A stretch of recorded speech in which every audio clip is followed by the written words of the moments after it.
Ika-85 Kabanata. Panalangin para sa kabutihan ng bansa.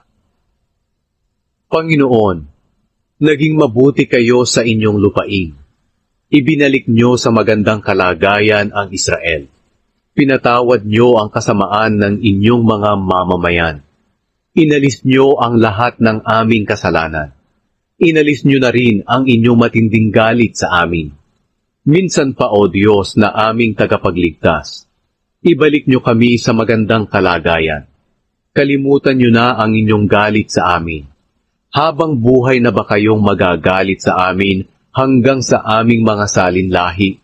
Hindi nyo na ba kami ibabalik sa magandang kalagayan upang kami ay magalak sa inyo?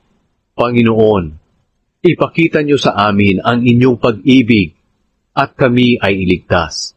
Pakikinggan ko ang sasabihin ng Panginoong Diyos, dahil mangangako siya ng kapayapaan sa atin na kanyang mga tapat na mamamayan.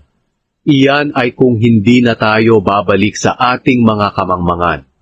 Tunay na ililigtas niya ang may takot sa kanya, upang ipakita na ang kapangyarihan niya ay mananatili sa ating lupain.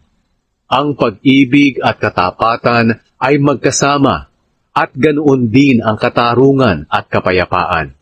Ang katapatan ng tao sa mundo ay alam ng Diyos sa langit, at ang katarungan ng Diyos sa langit ay matatanggap ng tao sa mundo. Tiyak na ibibigay sa atin ng Panginoon ang mabuti, at magkakaroon ng ani ang ating lupain. Ang katarungan ay parang tagapagbalita na mauunang dumating para ihanda ang daan ng Panginoon.